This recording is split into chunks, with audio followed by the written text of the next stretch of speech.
Hey, brothers and sisters, today I just want to look at the Gospel of John, the introduction of it in chapter 1, verses 1 through 18.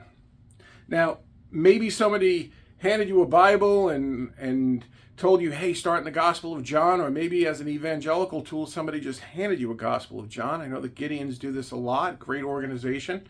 And you open it up and you start reading it and you're like, oh my gosh, why is this so confusing? Is all of Scripture going to be like this?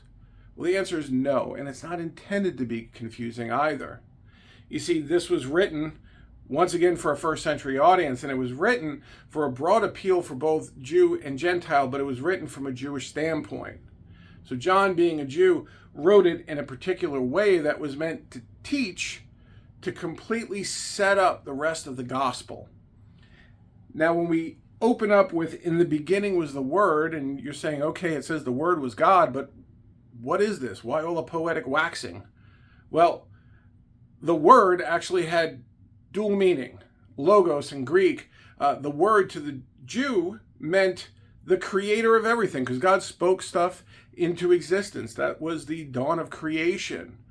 And to the Gentile, to the Greek reader of this, the logos, the word, was some mystical force that kind of worked everything together, and I guess it kind of created stuff, but it had its root in mysticism. So that's what John is approaching here.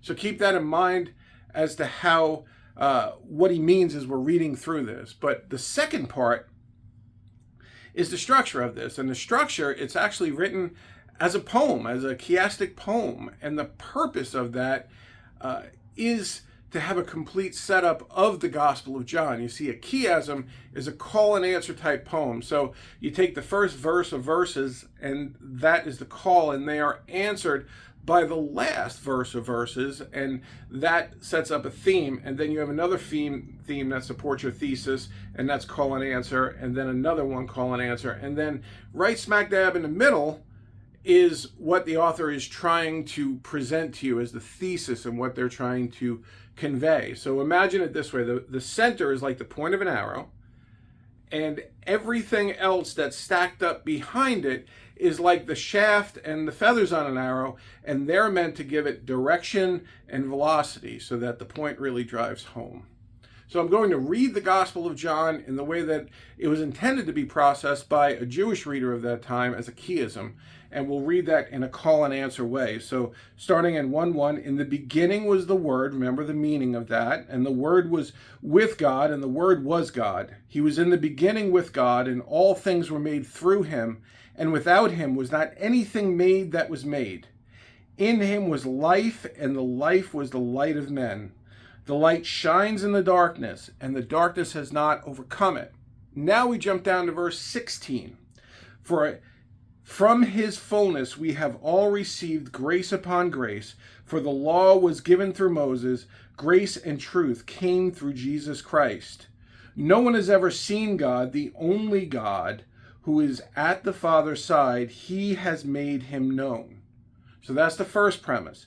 And now we jump to the second premise, and this is about John the Baptist. There was a man sent from God whose name was John. He came as a witness to bear witness about the light, that all might believe through him.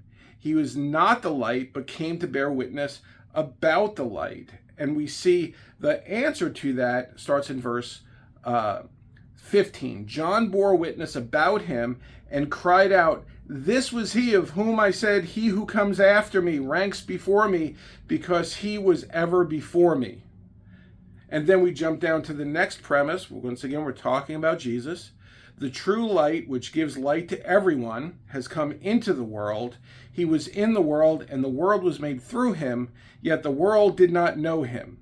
He came to his own, and his own people did not receive him. And the answer to that is in verse 14, and the Word became flesh and dwelt among us, and we have seen his glory, glory as of the only Son from the Father, full of grace and truth.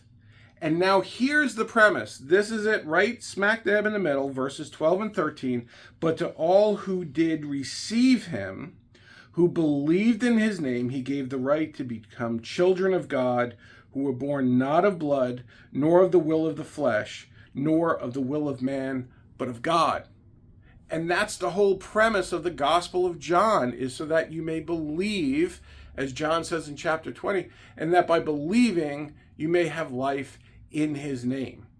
So I hope this is helpful as we crack open the Gospel of John. Like I said, this is not meant to be a verse-by-verse Bible study. I would encourage you to do so, but hopefully that gave you a little bit more light into the fact that John is not trying to make this confusing. He's actually trying to break this down on a very elemental level so that it pierces your heart and you believe that Jesus is the Christ, and that by believing you will have life in his name. God bless everyone.